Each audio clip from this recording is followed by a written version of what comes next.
Hola mis amados amigos y hermanos de la Iglesia de Cristo, mi nombre es Andrés Coto y es un placer nuevamente estar con ustedes acá para estudiar acerca del libro del profeta Joel. En este caso vamos a estar estudiando el capítulo número 3, así que le invito a que tome la Biblia y que poco a poco vayamos escudriñando esta palabra de Dios que es hermosa y de la cual podemos aprender tanto. Vamos a iniciar con los primeros versículos de este capítulo que dicen de la siguiente manera: porque he aquí en aquellos días y en aquel tiempo en que haré volver la cautividad de Judá y de Jerusalén. Este versículo 1 es muy importante y es clave para entender lo que viene a continuación. Sin embargo, también es clave recordar lo que habíamos estudiado en el capítulo número 2. Si recordamos, en el capítulo número 2, versículos del 28 al 32, habíamos hablado de que esos textos tenían un cumplimiento allá en Hechos capítulo 2, cuando el Espíritu Santo hizo que los apóstoles hablaran en lenguas y se derrama el Espíritu Santo. Y el apóstol Pedro en Hechos 2:16 dice que aquello es el cumplimiento de lo dicho por Joel. Así que Hechos 2 del 28 al 32 se aplican directamente a lo que es la era cristiana, el tiempo de los cristianos y la iglesia, y por tanto eso es clave para entender lo que se va a hablar en este capítulo 3. ¿Por qué? Porque si vemos el versículo 1 dice, porque he aquí en aquellos días. ¿De cuáles días se está hablando? Por supuesto que los días de la era cristiana que se acababan de mencionar en los versículos del 28 al 32 del capítulo número 2. Recuerde que antiguamente la Biblia no se dividía en capítulos y versículos. Estos se añadieron después para poder facilitar el estudio de la Biblia. Así que este versículo 1 hubiera continuado completamente de forma inmediata al versículo que conocemos como versículo 32 del capítulo 2. Así que esta referencia a aquellos días es una referencia directa a el periodo del cristianismo, de la era cristiana, del tiempo de la iglesia. Muchos han tratado de tomar este texto y lo han querido aplicar al premilenarismo y decir que esta reunión de Judá y que va a volver a Jerusalén se refiere a un reino de 1000 años de Jesús allá en la ciudad de Jerusalén. Sin embargo, recuerde que esto no está hablando de eso, está hablando del tiempo de la iglesia, del reino de Dios, que es la iglesia. Y si la iglesia es el reino de Dios, el milenarismo o premilenarismo son doctrinas falsas, porque no hace falta ningún reino terrenal en el cual Jesús deba venir a reinar allá en Jerusalén. Sabemos que cuando Jesús regrese, vamos a ser transformados, nos vamos a reunir con Él en las nubes y va a ser destruida la tierra con fuego, así como dice el apóstol Pedro en una de sus cartas. De manera que un enfoque premilenarista en este capítulo sería un gran error. Todo esto aplica a lo que es el tiempo de la iglesia. Así que Judá, regresando de la cautividad, es directamente relacionado con la conversión de los judíos primeramente al reino de Dios. Recuerde Romanos 1:16, que dice el apóstol Pablo, porque no me avergüenzo del evangelio, porque es poder de Dios para todo aquel que cree, al judío primeramente y también al griego. Así que efectivamente Judá iba a salir de su cautividad, de su pecado, a través del perdón que iba a encontrar en Cristo, a través de convertirse al cristianismo. Así los judíos iban a ser regresados de la cautividad en un sentido espiritual. Así que esto no tiene que ver con el retorno de lo que es precisamente Babilonia, porque estamos hablando de aquellos días. ¿Cuáles días? Los días de la iglesia, según Hechos 2, del 28 al 32, y no tiene que ver con un reino milenario en la ciudad de Jerusalén de forma física y literal, como dicen los milenaristas. Esto es en un sentido espiritual a través de la iglesia. Dice en el versículo 2, reuniré a todas las naciones y las haré descender al valle de Josafat y allí entraré en juicio con ellas a causa de mi pueblo y de Israel, mi heredad, a quien ellas esparcieron entre las naciones y repartieron mi tierra.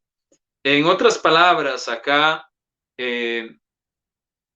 lo que se está haciendo es un llamado de parte de Dios a todas las naciones. ¿Para qué? Para traer juicio, para hacer juicio sobre ellos.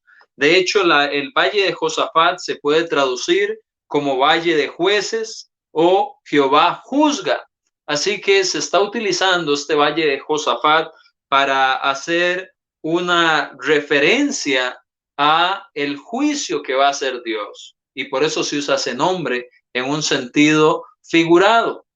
Y de la misma manera podemos ver que se usa un lenguaje legal, un lenguaje de juicio, cuando se habla aquí y dice, y allí entraré en juicio con ellas a causa de mi pueblo y de Israel mi heredad, a quien ellas esparcieron entre las naciones y repartieron mi tierra.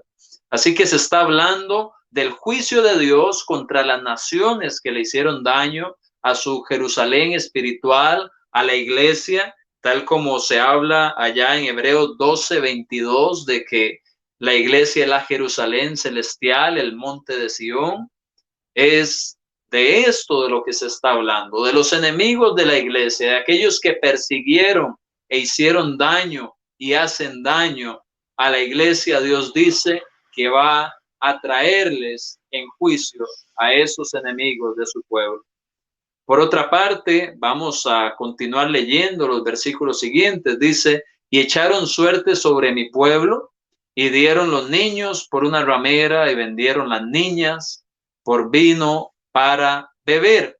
Este versículo 3 se acompaña del versículo 2, por supuesto, y la idea de lo que se está mencionando acá está relacionado directamente con la crueldad que estas naciones iban a tener contra el pueblo de Dios.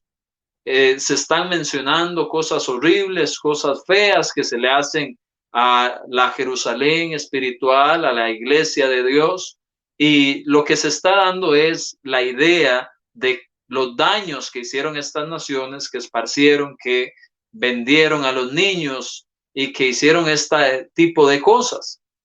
En el lenguaje que se usa, lo que se quiere decir básicamente es, aquellos que hicieron daño a mi pueblo van a ser juzgados, por decirlo en otras palabras. En el versículo 4 dice, y también, ¿qué tengo yo con vosotras, Tiro y Sidón y todo el territorio de Filistea? ¿Queréis vengaros de mí? Y si de mí os vengáis, pronto haré yo caer la paga sobre vuestra cabeza. Sigue diciendo de la siguiente manera, porque habéis llevado mi plata y mi oro, mis cosas preciosas y hermosas, metisteis en vuestros templos y vendisteis a los hijos de Judá y los hijos de Jerusalén, a los hijos de los griegos, para alejarlos de su tierra. He aquí, yo os levantaré del lugar donde los vendisteis, y volveré vuestra paga sobre vuestra cabeza, y venderé vuestros hijos y vuestras hijas a los hijos de Judá, y ellos los venderán a los sabeos, nación lejana, porque Jehová ha hablado. Como podemos ver de ese versículo 4 hasta este 8, tenemos el uso de 3 ciudades que mencionaron en el versículo 4, aquí las tenemos, Tiro, Sidón y Filistea. Estas fueron ciudades que hicieron daño al pueblo de Dios en repetidas ocasiones y ahora son mencionadas acá por Joel para ponerlas como ejemplo o ponerlas como el caso de aquellas naciones que han hecho daño al pueblo de Dios. De manera que estas 3 naciones se mencionan en representación de naciones que han hecho daño al pueblo de Dios. Recuerden el versículo 2, dijimos que el Señor iba a reunir a todas las naciones para juzgar a aquellos que habían hecho daño a su pueblo. Así que se da un ejemplo y también el Señor de una forma está dando a entender que de la misma manera en que ellos actuaron contra su pueblo, Él les va a hacer pagar sus iniquidades.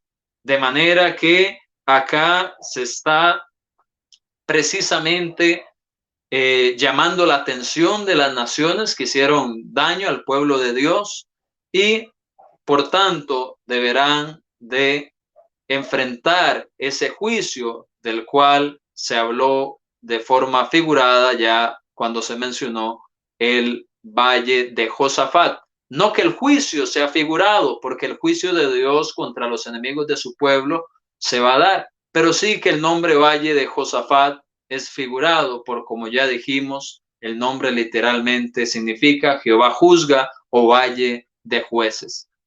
Seguimos leyendo, dice el versículo 9, proclamad esto entre las naciones, proclamad guerra, despertad a los valientes, acérquense, vengan todos los hombres de guerra, forjad espadas de vuestros asadones, lanzas de vuestras hoces, diga el débil, fuerte soy. Aquí de alguna manera Dios está retando a aquellas naciones a que vengan a la guerra contra él, a que intenten venir a atacarle a él mismo y básicamente les está retando. Vea lo que dice el 11, juntaos y venid naciones todas de alrededor y congregaos, haz venir allí, oh Jehová, a tus fuertes, despiértense en las naciones y suban al valle de Josafat, porque allí me sentaré para juzgar a todas las naciones de alrededor. En otras maneras de hablar, del 9 al 12, el Señor está promoviendo o está incitando a los enemigos de su pueblo a que vengan y se reúnan para luchar contra él. Sin embargo, como vemos en el versículo 12, lo que van a terminar encontrándose es con el juicio de Dios contra los enemigos de su pueblo. Recordemos que todo esto se da en el contexto de lo que es el periodo de la iglesia que abarca desde Hechos 2 hasta el regreso de Jesucristo. Así que el Señor va a juzgar a aquellos que han hecho daño al pueblo suyo. Seguimos leyendo. Versículo 13. Echad la hoz porque la miel ya está madura. Venid, descended porque el lagar está lleno. Rebosan las cubas porque mucha es la maldad de ellos. Aquí se usa un lenguaje de agricultura. Aquí se usa un lenguaje que está queriendo decir que la maldad ya de aquellos enemigos contra Dios es demasiada. Estas personas ya están maduros de su maldad, ya está la hoz para que sean cortados, para que sea su juicio. Así que esa es la idea del versículo 13. Muchos pueblos en el valle de la decisión, porque cercano es el día de Jehová en el valle de la decisión.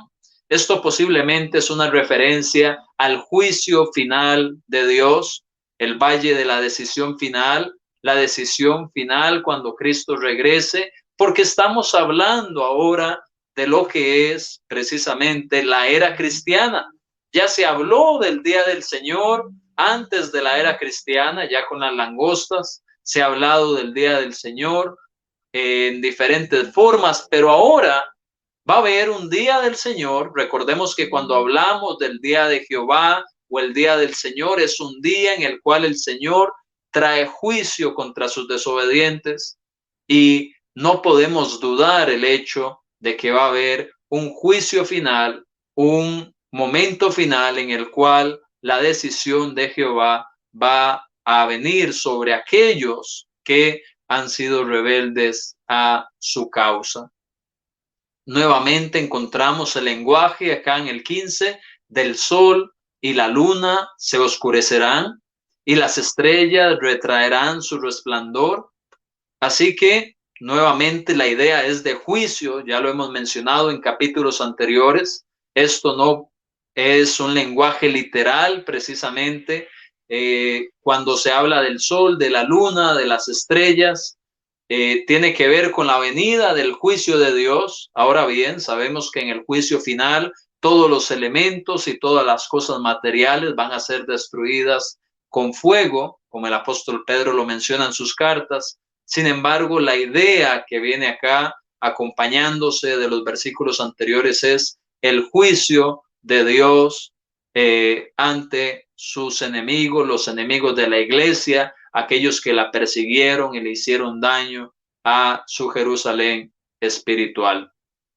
Dice el versículo 16, y Jehová rugirá desde Sión y dará su voz desde Jerusalén, y temblarán los cielos y la tierra, pero Jehová será la esperanza de su pueblo y la fortaleza de los hijos de Israel.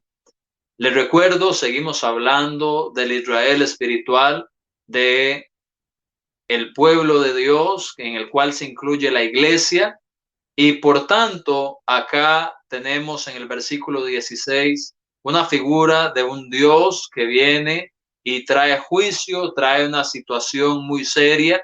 Dice, temblarán los cielos y la tierra. Gran conmoción se está describiendo acá. Pero para aquellos que son los hijos de Dios, los hijos de Israel, se les llama acá, Dios no es para traer cosas malas contra ellos, sino más bien dice, será la esperanza. Así que, como podemos ver, hay dos lugares en los cuales se puede ubicar, como enemigo de Dios, en los cuales se espera juicio, o como un hijo de Dios, en los cuales lo que hay es esperanza. Y este texto es muy bello porque nos recuerda que el Señor es precisamente nuestra esperanza.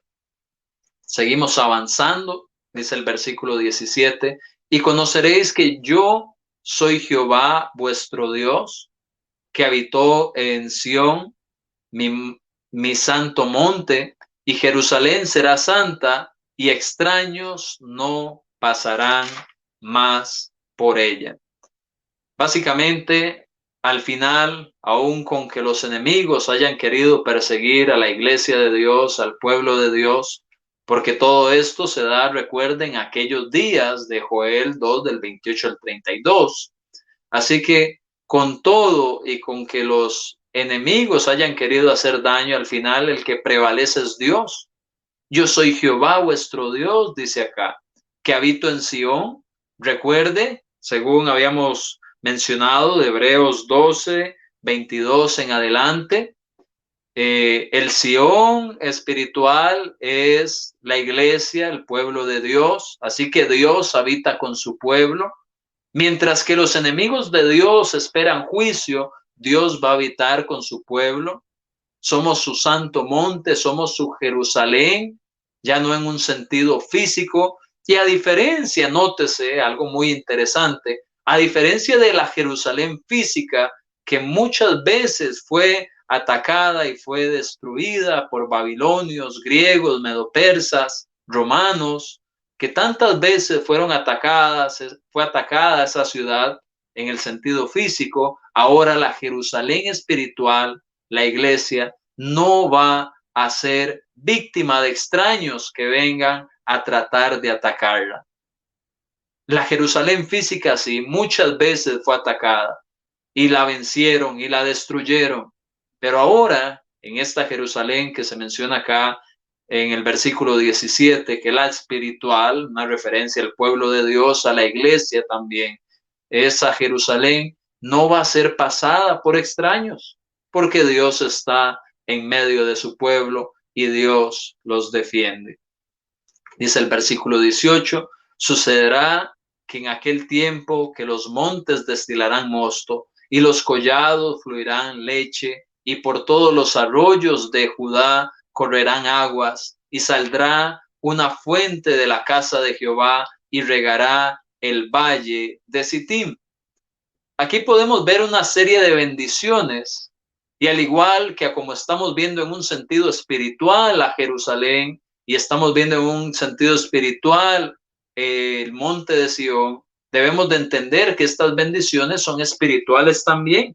Así que le recomiendo que anote junto a este versículo las bendiciones espirituales que se mencionan para la iglesia allá en Efesios 3:19, Colosenses 2:10, Efesios 1:13, Filipenses 4:7, Juan capítulo 4, versículos del 13 al 15, entre muchas bendiciones espirituales que tiene la iglesia. Todas estas ideas que se dan acá de abundancia, de bendición, de cosas buenas, se aplican en un sentido espiritual a la Jerusalén espiritual, la iglesia. La idea acá es de que Dios suple para su pueblo, Dios cuida de su pueblo, Dios vive con él, su pueblo no va a ser abandonado por Dios y él va a tener cuidado de ellos. Ve el versículo 19. Dice, Egipto será destruido y Edom será vuelto en desierto asolado por la injuria hecha a los hijos de Judá, porque derramaron en su tierra sangre inocente. Pero Judá será habitada para siempre y Jerusalén por generación y generación. Acá se mencionan dos naciones que en el Antiguo Testamento una y otra vez fueron sinónimo de pecado, fueron sinónimo de mundanalidad, de profanación. Egipto representa esclavitud, porque sabemos que el pueblo de Dios fue esclavo en Egipto mucho tiempo. Así que aquí se mencionan estas dos naciones para referirse a los enemigos de Dios. Simbólicamente, estas dos naciones que representan mundanalidad, esclavitud, idolatría, entre las otras cosas malas, estas dos naciones que representan eso son tomadas para referirse a que aquellos enemigos de Dios van a ser asolados, van a ser quitados. ¿Por qué? Bueno, aquí está la causa en el mismo versículo 19. Ellos derramaron sangre inocente. Los enemigos de la iglesia han hecho mucho daño, especialmente a los inicios del cristianismo, y con el pasar del tiempo han dañado a la iglesia, ya sea en una persecución física o en una persecución espiritual, tratando de censurar la moral de la Biblia y tratando de obligar a los cristianos a tomar actitudes mundanas que quieren influir, grupos sociales que presionan el gobierno. De diferentes formas el pueblo de Dios ha sido perseguido y muchas almas se han perdido por esto, muchas vidas se han perdido por esto y a causa de ello van a ser destruidos, va a haber una retribución, no va a quedar impune aquello que hicieron los enemigos de Dios. Pero en cuanto a Judá, en cuanto al pueblo de Dios, se nos muestra precisamente que iba a haber una bendición. Note que Judá, en vez de ser destruida o asolada como Egipto y Edom, Judá más bien va a ser habitada para siempre. Y Jerusalén de generación por generación. Esto tiene que ver con la eternidad. Esto tiene que ver con la vida eterna que recibe el pueblo de Dios. Esto tiene que ver con que el pueblo de Dios es bendecido por su Creador. Y por eso podemos leer el versículo 21 que dice, y limpiaré la sangre de los que no había limpiado, y Jehová morará en Sión. Ciertamente podemos encontrar acá victoria en el regreso del Señor. Mateo 28:20, Hebreos 13:8 son buenos textos para acompañar este versículo. Aquí vemos la victoria en Cristo. Aquí vemos cómo de la mano de Jehová el pueblo de Dios sale victorioso. En el pasado, en los capítulos anteriores, vimos cómo se empezó a señalar al pueblo, cómo se señaló su pecado, cómo se le llamó al arrepentimiento. En los capítulos anteriores vimos cómo iban a recibir el juicio en el día del Señor. Sin embargo, ahora, pese a que empezó aquel capítulo 1 de una forma muy fuerte, podemos ver que el capítulo 3, versículo 21, termina mostrándonos la victoria en Cristo y cómo el Señor limpia y mora al pueblo que Él estableció. Por supuesto, la iglesia y todos los santos hombres y mujeres que han vivido a lo largo de la historia en fidelidad a Dios, que somos parte del reino de Dios, Él va a morar con ellos por la eternidad. Así que hemos llegado ahora al final del capítulo. Este es un libro maravilloso, es un libro hermoso. Le agradezco por el tiempo con el que usted ha contado para poder estudiar junto conmigo la palabra de Dios, este capítulo número 3 del profeta Joel. Le deseo muchas bendiciones y además le invito a que se suscriba a este canal para que pueda seguir viendo próximos videos que sigamos añadiendo, pueda seguir aprendiendo de la palabra de Dios y por supuesto que también juntos podamos llenarnos del conocimiento que el Espíritu Santo quiere que tengamos a través de la Escritura. Gracias por su tiempo, que Dios le bendiga y que pase un buen tiempo en lo que le resta del día.